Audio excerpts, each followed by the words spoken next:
अच्छा बाबूजी, आप लोग के बीच में एक कांड,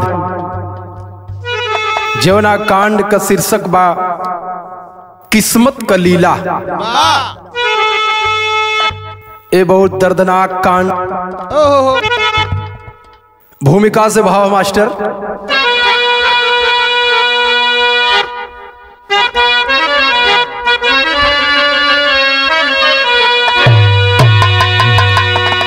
अरे किस्मती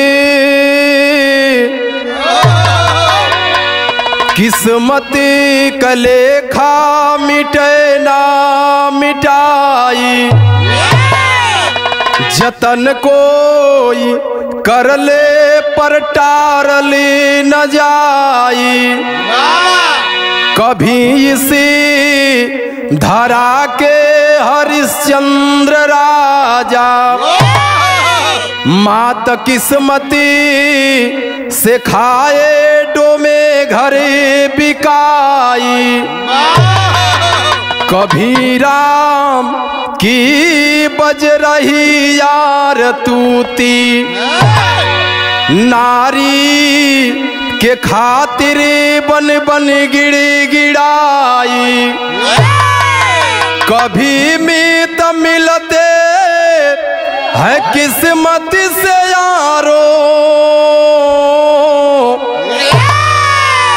राम सेवकी खेवनहार जीवनिया बचाए।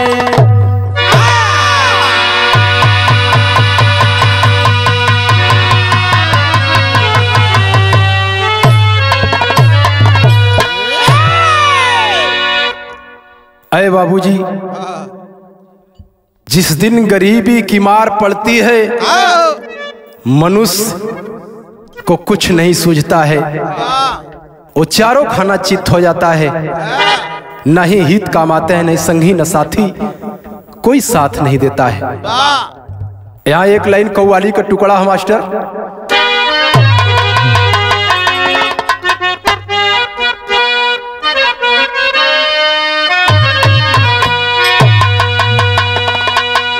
अब मजा नहीं मिलता,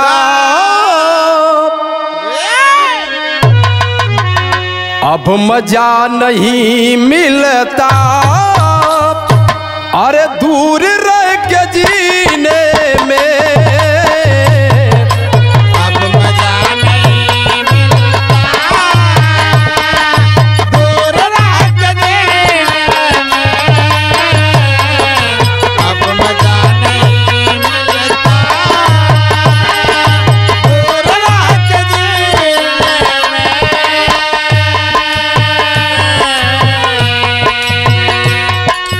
अब मजा नहीं मिलता, दूर रह के जीने में। अब मजा नहीं मिलता, दूर रह के जीने में। अब मजा नहीं मिलता, दूर रह के जीने में। या नबी बुला लेना, या नबी बुला लेना, हमको भी मदीने में। या नबी बुला लेना, मुझको भी मदीने में। या नबी बुला लेना, मुझको भी मदीने में।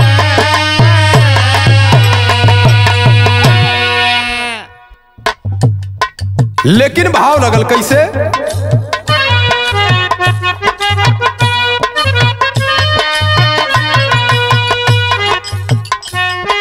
जिंदगी से क्या सिकवा,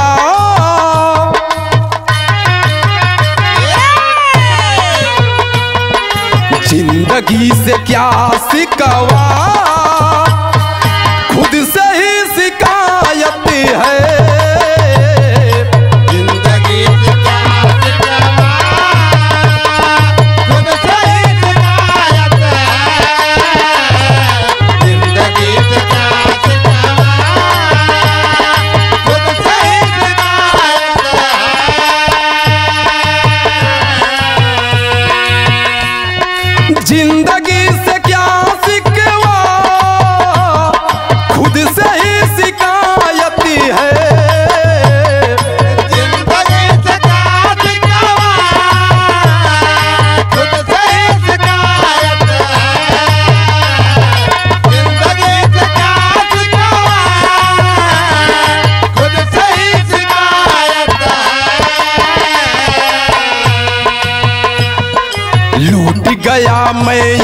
बैठा,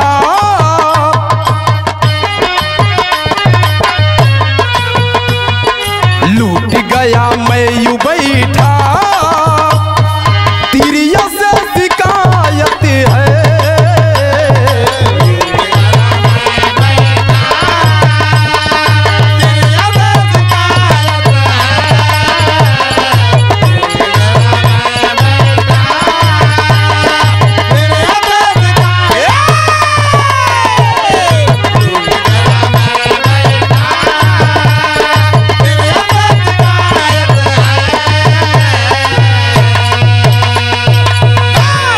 नज्म के लाइन में लिखल गई मास्टर,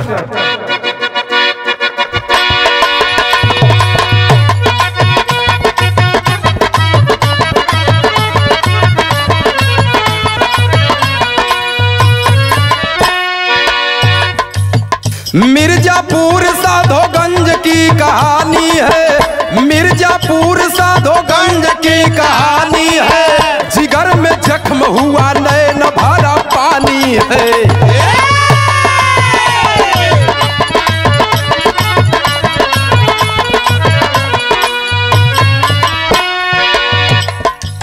सुरेंद्र पाटिल नीतू संग जीवन बिताते थे, सुरेंद्र पाटिल नीतू संग जीवन बिताते थे, जेई पद बिजली विभाग रोज जाते थे।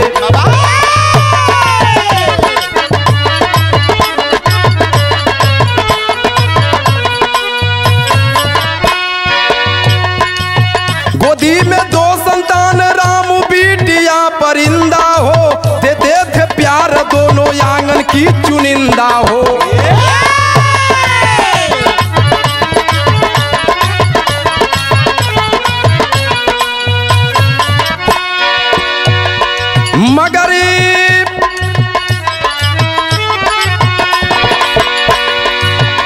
मगर किस्मत जब पहाड़ दिल ढाई है, मगर किस्मत जब पहाड़ दिल ढाई है, सुरेंद्र ड्यूटी पे तब नीतू आफत आई है।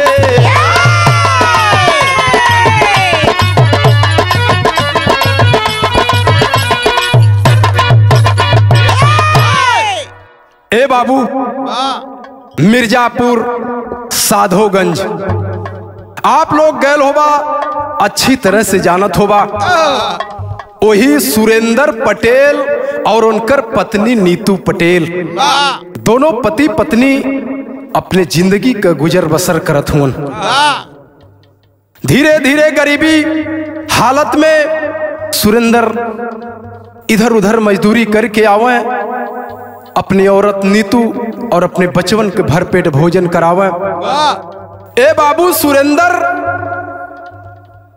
धीरे धीरे कुछ दिन बीतल, ITI कैले रहलन, जेई पद का नौकरी मिल गई। जेई पद का जब नौकरी मिल गई, गोदी में एगो बिटिया और एगो बेटा, बेटा का नाम रामू और बिटिया का नाम परिंदा। एक दिन नीतू के ऊपर आफत आइल हो, और कैसन आफत आइल मास्टर, यहाँ एक लाइन गीत हो।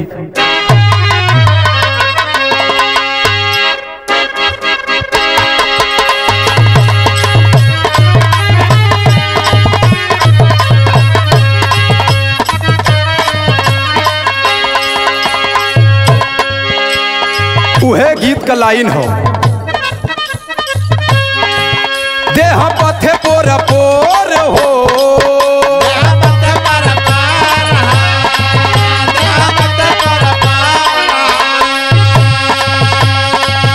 रत देला झकझोर हो, रत देला झकझोर, रत देला झकझोर, देह पथे पोर पोर रत देला झकझोर, हाय पलंगिया हिलवला ये राजाऊ राजाऊ राजाऊ। हमारा घर में हरदिया नहीं खेदर दिया बेला ये राजाऊ। हमारा घर में हरदिया नहीं खेदर दिया बेला ये राजाऊ। हमारा घर में हरदिया नहीं खेदर दिया बेला ये राजाऊ।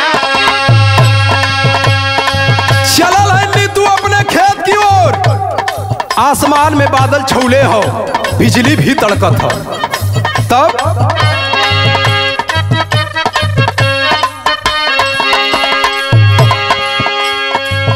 कैली खेतवा की ओर हो,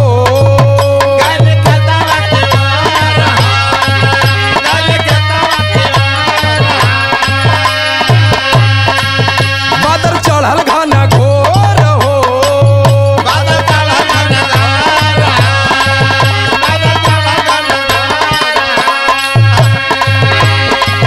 गैली खेतवा की ओर हई बादल घना घोर हई, बिजुलिया चमकल ये मीताऊ मीताऊ मीताऊ। सोचैली नीतू जिंदगिया जाई जबनिया रुकल ये मीताऊ। सोचैली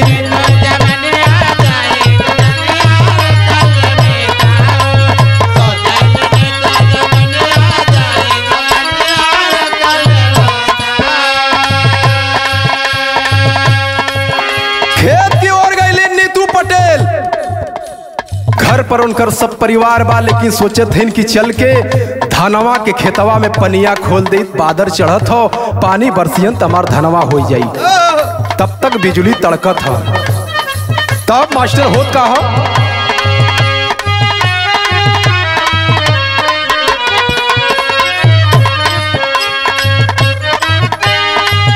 मरल से आकाशी बिजली उड़ल सुगलवा,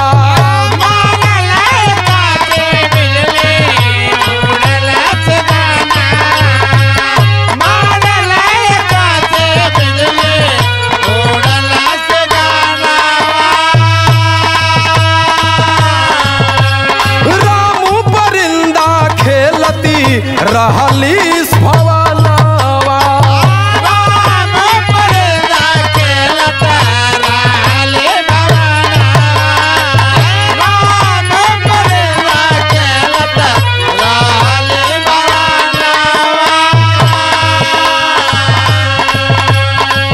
मचल चहुओ रसोर हो,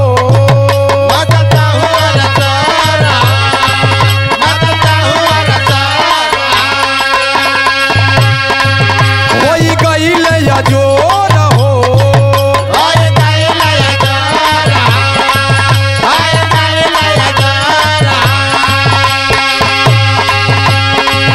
मचल चहुओ रसोर हो, होई गईल अजोर हो।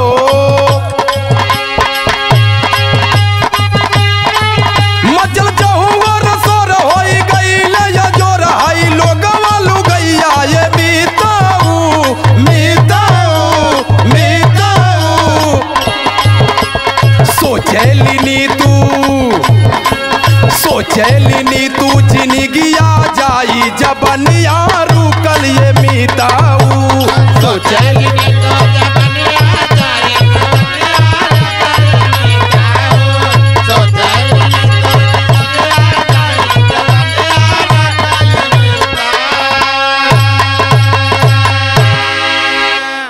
ए भैया, खेत की ओर नीतू पटेल गईलिन, बादर चढ़ल हो, बिजली तड़कत हो।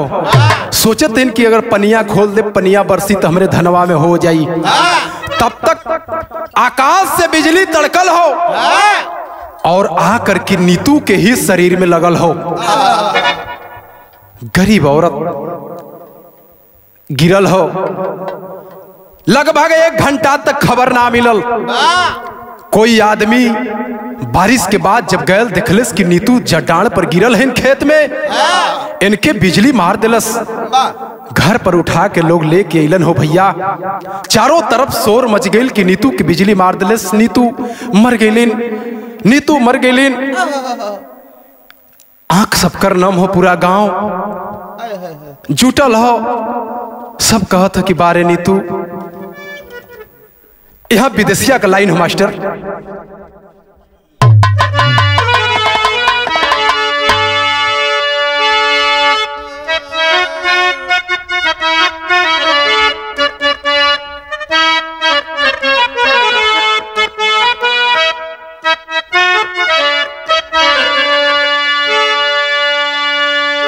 कि लगली खबर जबकि सुरेंद्र जय साहब की मानो खिसक गईली पौतल जामिनिया आयल भावनावा अलसिया सुतावल रहली आरामू परिंदा पागल करती रुदलिया। ए बाबू हो, जब जेई साहब के खबर लगल कि हमरे पत्नी की बिजली मार देलस, आकाशी बिजली, जमीन पांव से उनके खिसक गई हो बाबू। वो दिन याद आवे लगल जौने दिन गरीबी से झेलत रहलन, कितनी मदद कैले रहल औरत कि लोग समझावे लागल आ रोवे के समय नहीं खे आया रथी उठा के चला करा यगली दानवा आदाह संस्कार कारी आयल भावनावा हो आ तेरा ही बितल हित नाते कई गुननिया।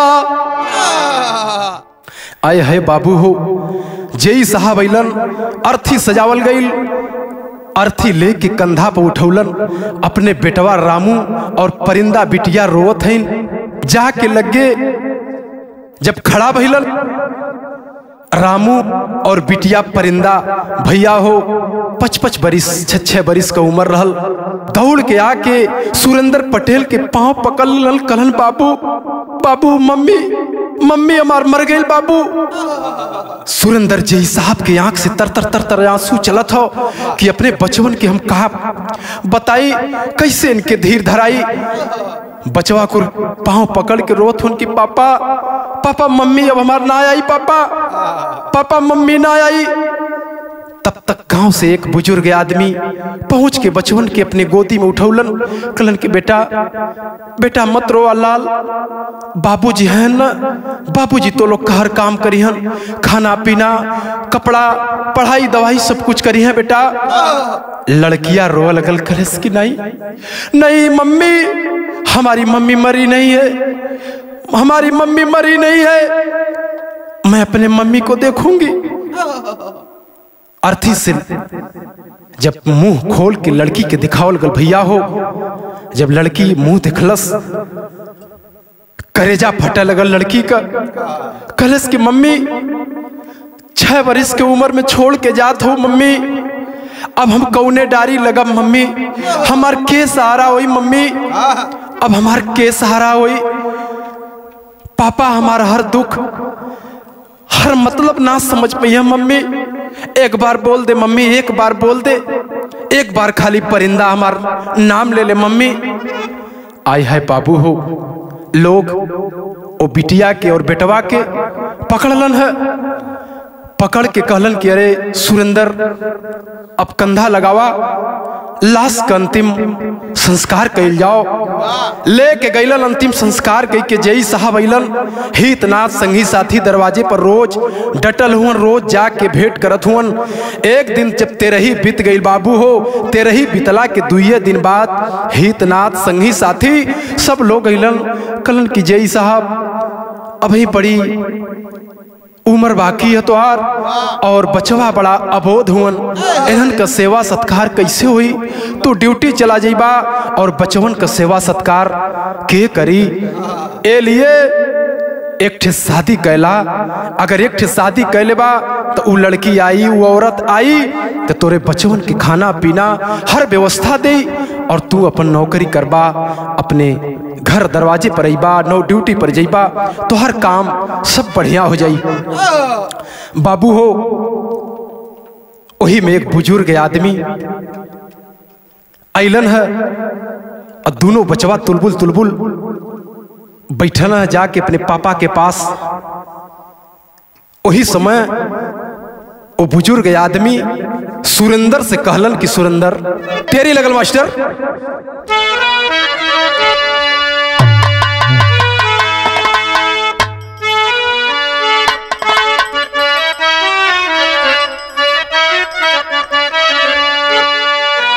निहारा निहारा तू बचवन के मुहवा, अरे निहारा तू बचवन के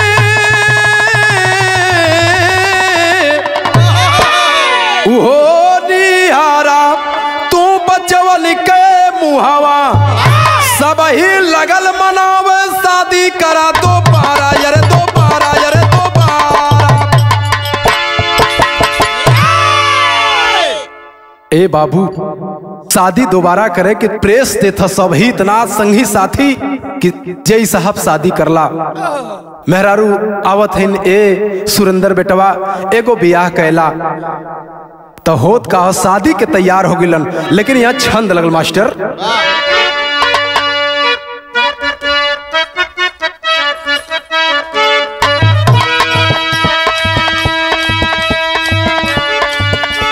दोबारा धनिता दुल्हन आई,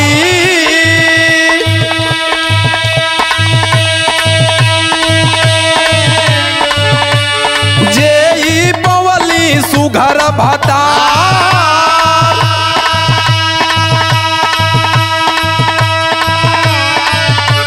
राम परिंदा पिता के गोहने,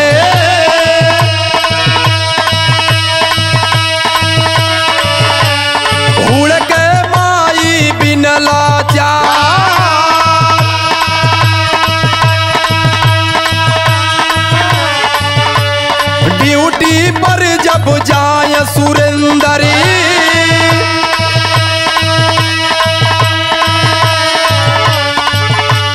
घरवा भाई बहिन पे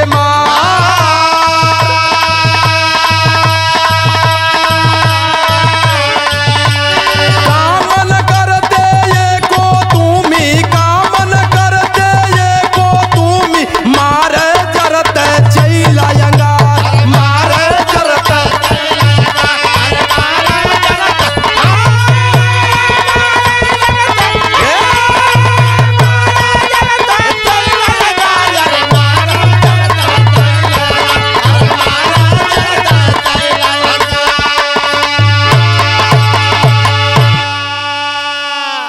अरे बाबू जब दोबारा दुल्हन आइल हैं कुछ दिन तब बीतल, ड्यूटी सुरेंद्र जय साहब ना गईलन। कुछ दिन बड़ा बढ़िया से लइकन का सेवा सत्कार हो तो नहाना धोलाना खिलाना पिलाना सब रेडी। सुरेंद्र जय साहब जब ड्यूटी जाए लगलन, लइकवा सोचत हुन कि हमार मम्मी आइल हो, जैसे हमन का सेवा करत हो वैसे ही हमने का सेवा करी।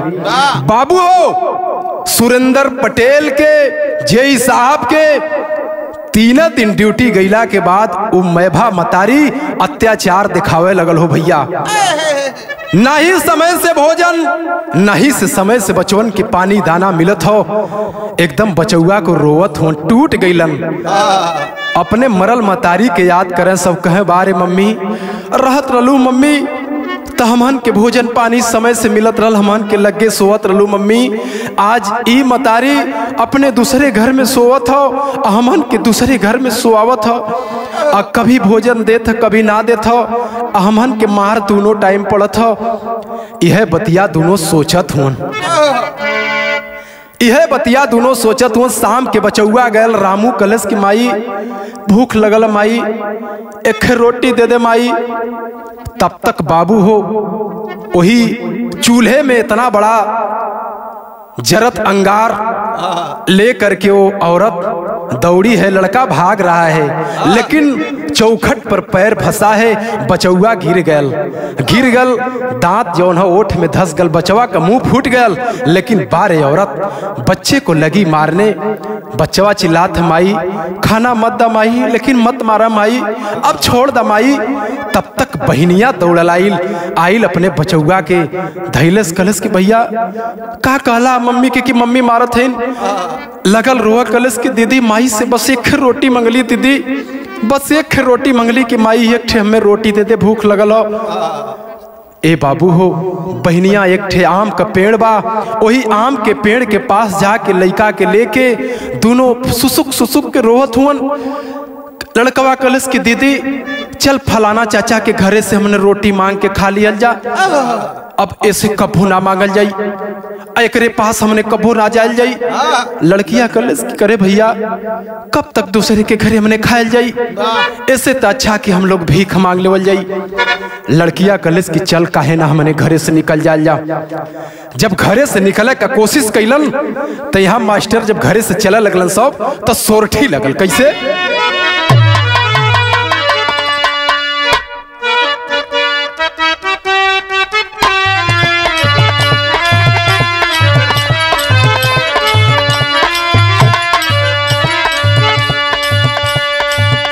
दोनों पलान बनौलन है, भैया और बहनिया।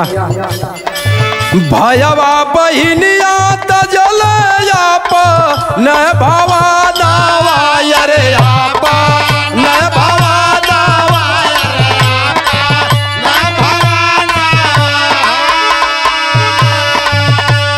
भैया बहनिया तजल न भावा दावा अरे आप न भावा दावा हो। भीख मांगे डामलगंज बाजारन हो रहा।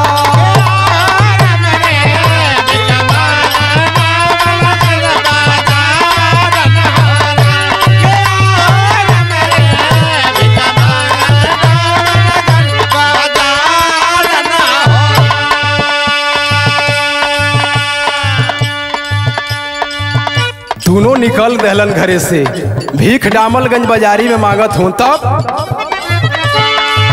रातिया के भटके एक कूटी याद खाईली अरे कूटी याद खाईली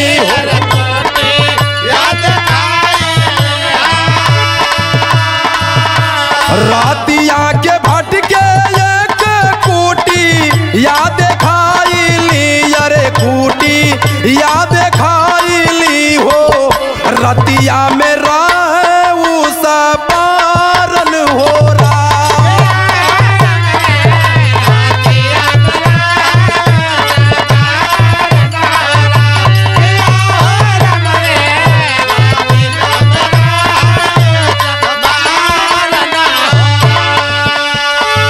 ये कदीन रतिया बाबा पूछे लगल बातिया अरे पूछे लगल बातिया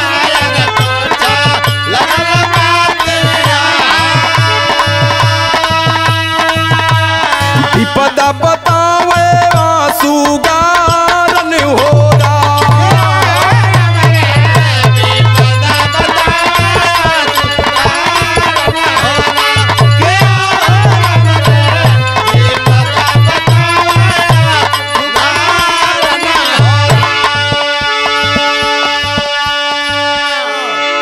ए बाबू रात के जब लइकवा दोनों बहनिया और भैया निकलन है डामलगंज बाजार में जाके, अरे डामलगंज बाजार में जाके दोनों भीख मंगलन। धीरे धीरे रात होखे लागल, सोचत हुन कुल की हमने खात ले ली जा, लेकिन सुतल कहाँ जाई। धीरे से वही रोडवा पकड़लन है। आगवा गईला के बाद एगो मंदिर हो, वही मंदिरिया में सोचत हुन सो कि यही मंदिरिया में केहू ना हो, हम यही में सोवल जाई। सुतला 10 बजे रात के एगो साधु बाबा वही मंदिरवा पर रहत रहलन। 10 बजे रात के अइलन है, देखलन कि एक लड़की और एक लड़का सोवल हुन, वो भी बालक। रात के ना बोलन, कलन की सो रहे हैं, इनको सोनो दो। ओकरे बाद सवेरे जगौलन, कलन की बिटिया ए बेटा इधर सुनो। दोनों अइलन, यहाँ पर रात में क्यों सोए थे? कहलस कि बाबा हमनी के माई मर गईलिन, दूसर माई अलिन हमनी के मार के घरे से भगा दिलिन, हमनी के खाना ना देत रहलिन, ए लिए हमने अपन घर छोड़ दिली बाबा, भीख मांग के खाईला और यही मंदिरवा में हम सोईला बाबा। इतनी बतिया जब बाबा सुनलन, कहलन ठीक है बेटा, दिन भर कहीं मांगना कहीं खा लेना, लेकिन शाम को मंदिर पर आकर सो लेना। मास्टर लइकवा छोट सा रहल, जब बाजारी में निकलल भीख मांगे, बड़ी सुंदर गीत गा के भीख मंगलस। यहाँ एक लाइन गीत हो, कैसे?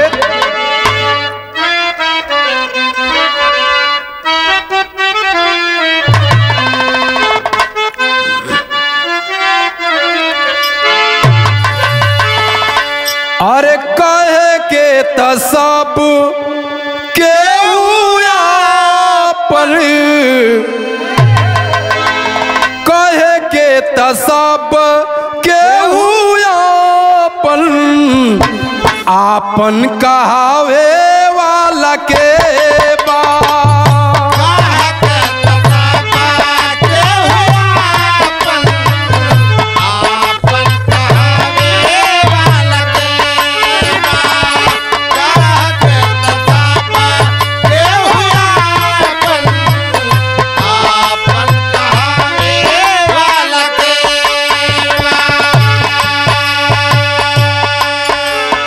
इतनी बतिया भीख मांगत था, लेकिन नीचवा लड़कवा और कहे, का कहे? डूब जाई नैया बीच धारवा।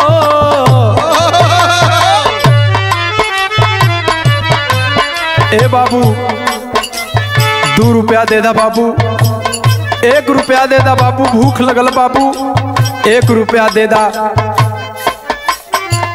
तब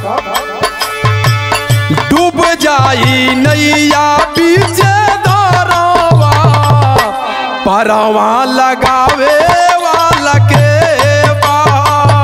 डूब जाई नैया बीच धारवा, परवा लगावे वाला के बा। डूब जाई नैया बीच धारवा, परवा लगावे वाला के बा।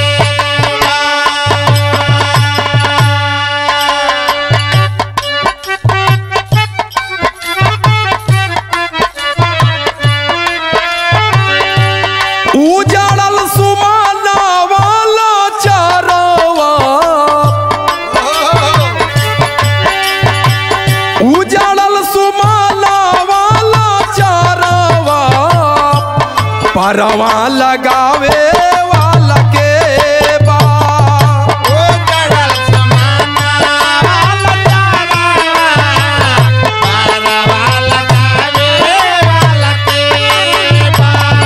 उजड़ल समाना वाला चारवा, परवा लगावे वाला के बा।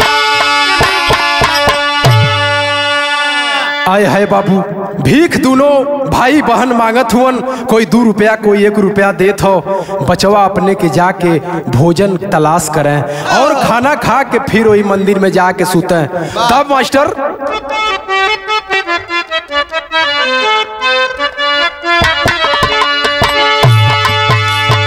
माय मार गईली अइली माया भा मतारिया। माय मार गईली अइली माया भाव चारिया। माय मार गईली अइली माया भाव चारिया। अचाइलन का मार मारे ए बाबू, चाइलन का मार मारे जरत अंगारिया।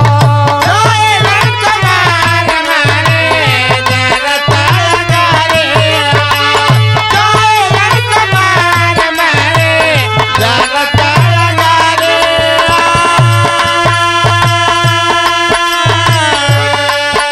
भायावा बहिनिया छोड़ल घरवा,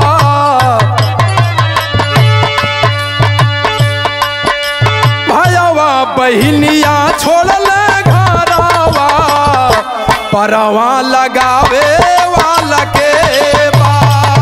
भाया बहिनिया चढ़वा गावा, परवा लगावे वाला के बा।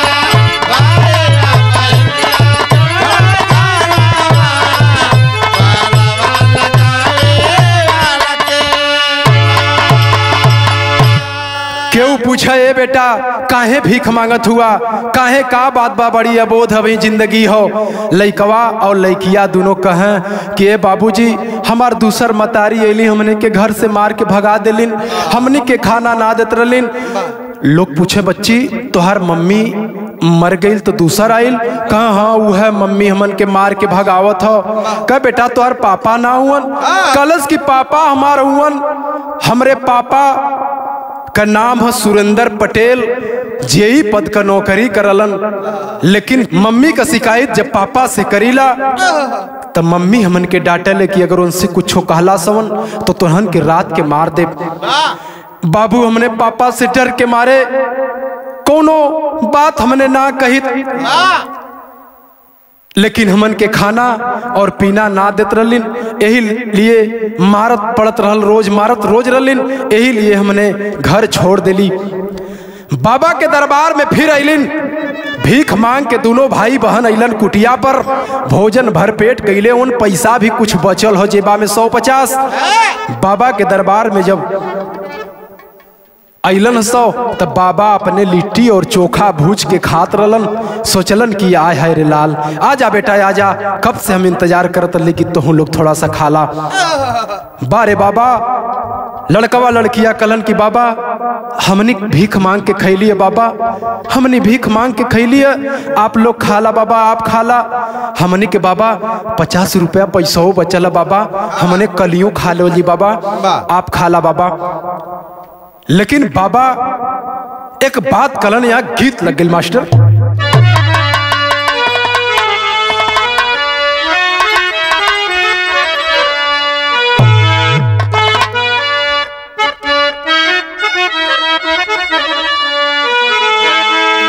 बाबू दरोगा जी,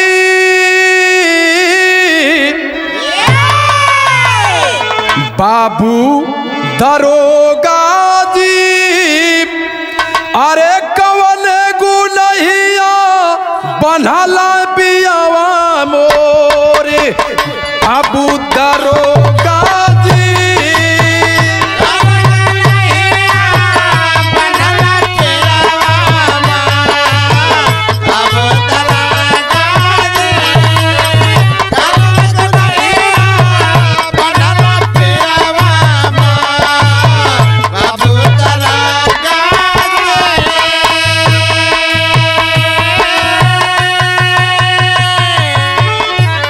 लेकिन बाबा कहत हुअन, बाबा का कहलन मास्टर,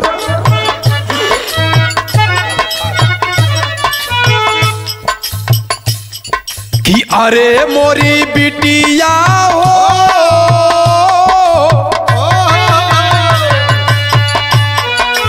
अरे मोरी बिटिया हो, लागा गोहने चलबे सत दरबार, अरे मोरी बिटिया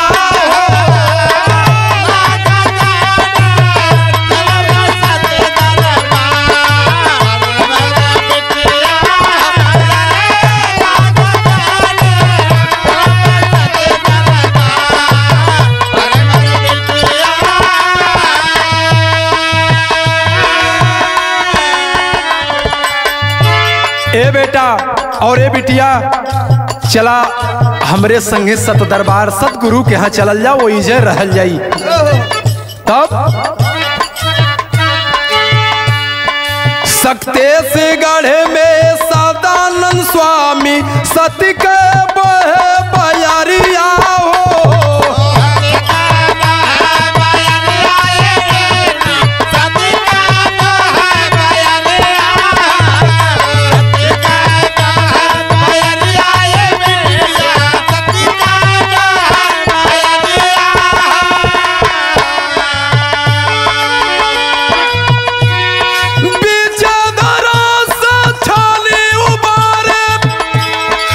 चलो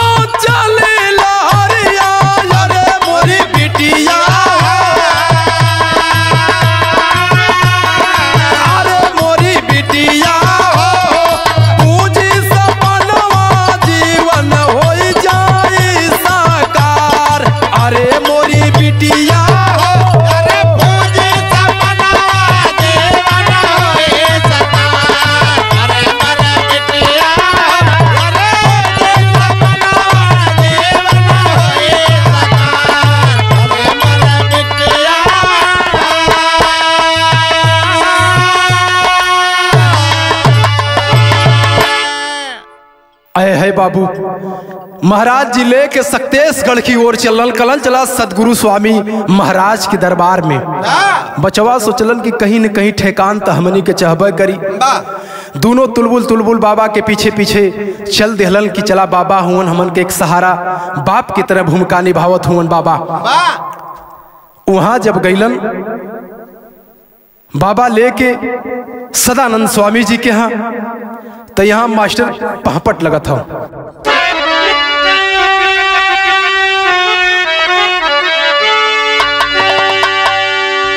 अरे सक्तेशगढ़ मठ में दयाराम गया शीश झुकाई हो। अरे सक्तेशगढ़ मठ में दयाराम गया शीश झुकाई हो। अब भाई बहिनिया देवे लगे दोहाई शीश झुकाई हो।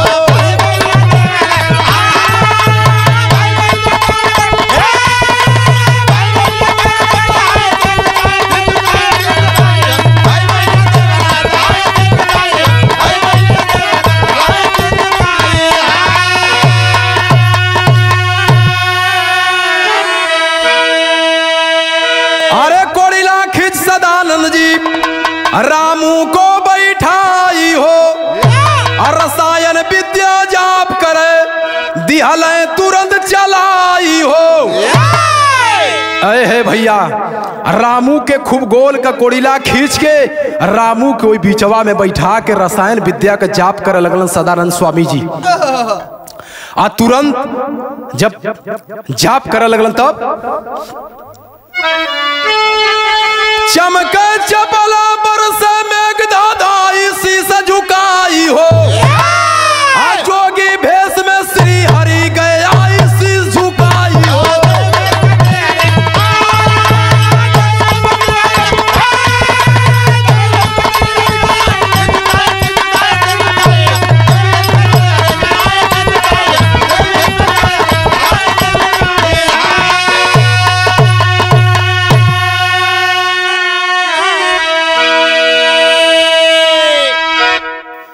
अरे भैया, जब तड़तड़ा के बादर घेरलस और बादर बरसे लगल, बिजली चमकत हो, वही समय भगवान बारे प्रभु अइलन, शीश झुकावे लगलन आगे। जब शीश झुकौलन, वहां पर मौजूद के बा के अल्लाह के लाइन में लिखल गई मास्टर।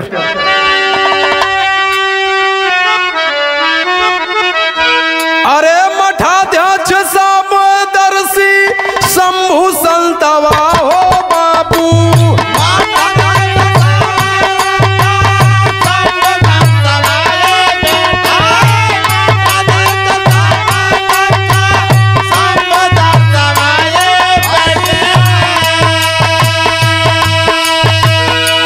अशोकदास राथ देख लीला हो या पार।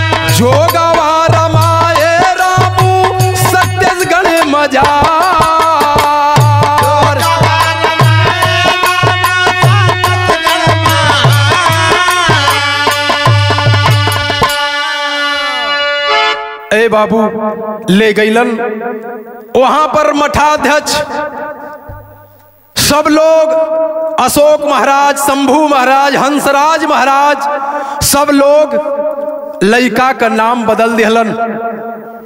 नाम बदल दिहलन, बदल के अमरकांत रख दिहलन और रख दिहलन 4 लाइन सदर लग गल गुरु।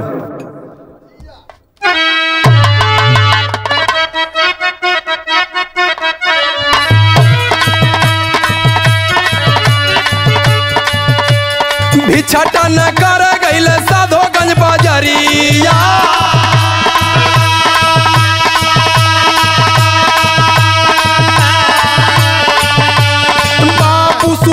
रहे मुहावा निहार।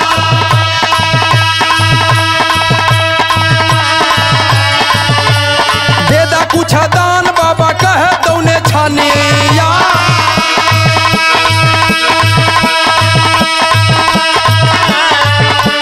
निकाली मदरिया रोवलिया सुगा।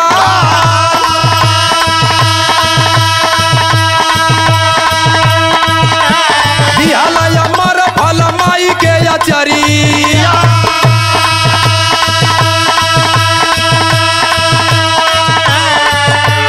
गोदिया में जन्मी माई सुघर लवा।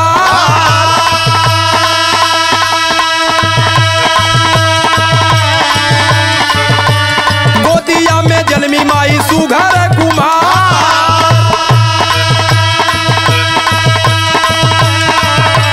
भिक्षा के पौली नाही खुलल बाबू भेदावा।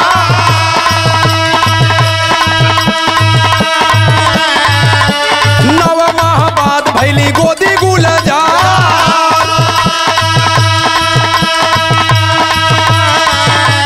भिखिया मांगत गईले लालगंज गौवा।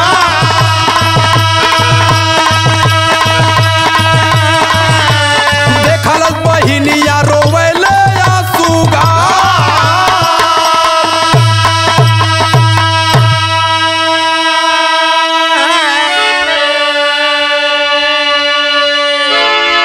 ए बाबू, बाबा लोग ओ बहिनिया का शादी विवाह कह देलन। ऊ अपने घरे चल गई, लेकिन ए लइकवा के जोग में रमा देहलन। एक दिन इस सरगी लेके निकलल हो, जब अपने घरे गांव पर जब आयल, वही दुआरे माई बैठल है। एको औलाद पौले ना है। वही माई दुआरे बैठल है और बाबूजी चरपाई पे बैठल हुअन। चेहरा चुचुक के अमहर हो गल हो। आयल लइका कलेस की माई भीख दे दे माई। माई ताकत है। बाबूजी के देख के लइका भले ही जोगी हो, लेकिन आंख में आंसू आगल की बारे हमार बाबूजी। यह हमार बाबू हो सुरेंद्र पटेल और यह हमार मैभा मतारी हैं। कलश की बाबूजी कुछ दे दा बाबूजी। मतारी अभी भी देखिए बाबूजी, लोग कहते हैं कि रसड़ी जर गई, लेकिन एकर ऐठन ना टूटल। औरत बैठल है मैभा मतारी, बाबूजी भी बैठल हुन। लइकवा हाथ जोड़त हो और कहत हो कि माई हमके कुछ भीख दे दा। लेकिन बारे माई कहत कि बाबा हमारे घरे कुछ ना है, जा जा यहाँ से। जोगी अपने बाप की ओर तकलस, आंख में आंसू। जब आंख में आंसू सुरेंद्र पटेल के जब नजर उस जोगी पर पड़ा है बाबू, फफक के रो पड़लन। फफक के रो पड़लन। बचपन का सीन याद आ गई कि आखिर में हमार बबुआ, हमार बच्ची यही झलक कर रहा, जोगिया के झलक कर रहा। आज हमार लाल कहाँ हुई हैं, कैसे हुई हैं। जोगी एक बार कलश की माई हमार झोली भर दा माई, गोदी गुलजार हो जाई। आशीर्वाद देता जोगी कि माई हमार झोली भर दा तो हर गोदी गुलजार हो जाई। सुरेंद्र पटेल आंख से आंसू गिरत हो, लेकिन उठला ना घर में गईलन। जाके राशन लिया के जोगी से कहलन कि जोगी आपके चेहरा में हमरे बचवा का झलक आवत हो जोगी। लेकिन ई तो समझत बाड़न जोगी कि है हमार बाबू, यह हमार मैभा मतारी। ए भैया उठ के लिया के जब देहलन, जोगी कलन की जो माई तोरे औलाद पैदा हुई। कुछ दूर मांगत मांगत गईलन, घरवा में से बहिनिया भी निकलल। बहिनिया लड़कोर हो गई लहल। देखलस कहलस कि हमार भयवा हमार रामू भैया आगल। दौड़ के आइल, सरगी झोली फेंका लगल। कलस कि भैया भैया हम तो के कमा खिया ले, लेकिन ये सब फेंक दे भैया। लेकिन रामू कलस के रे दीदी अब तो हम जोगी हो गई और तोहर शादी ब्याह हो गल, तू गृहस्थ आश्रम में हो और हम संत आश्रम में है दीदी। लेकिन घबराइया मत, भले ही हम रोज न आइब, महीना में न आइब, लेकिन साल में एक दिन जरूर आइब दीदी। सावन के राखी पूर्णिमा वाले दिन के हम जरूर आइब। इतना ही कह कर के जोगी भोजन किया और चल पड़ा। खड़ी के लाइन लगल मास्टर।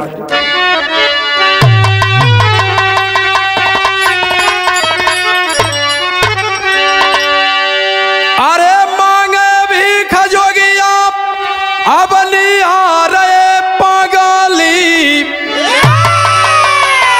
हौआ रामू मोर बीरनावा बिचारे पागली।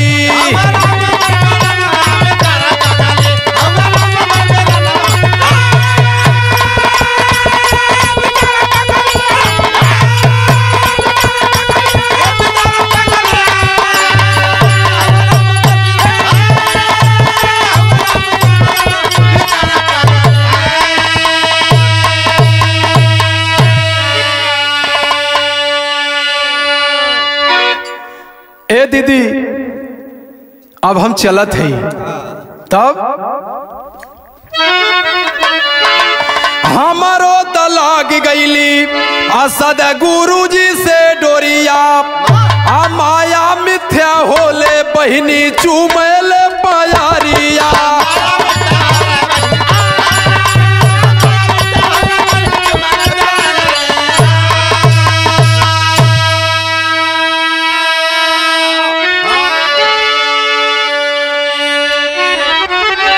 झंख हंसवा अब धाई के कपारे पागली, हौआ रामू मोर बीरनावा बिचारे पागली।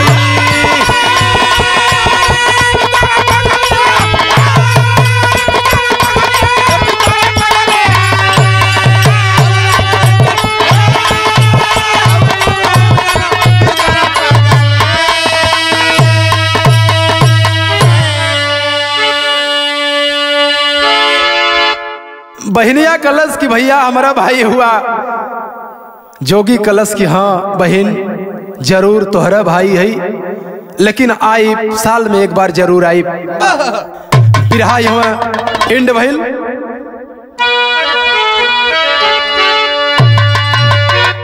तो गुरु बिहारी गुरु सरजू अमरकांत का भयल भंडारा,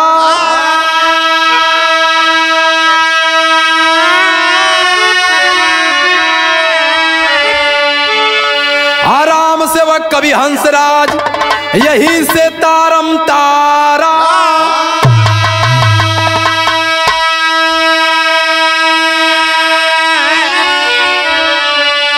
अरे निहारा तू बचवन के मुहावा, विनोद हुबे राज के गीतिया सबको प्यारा। निहारा तू बचवन के मुहावा।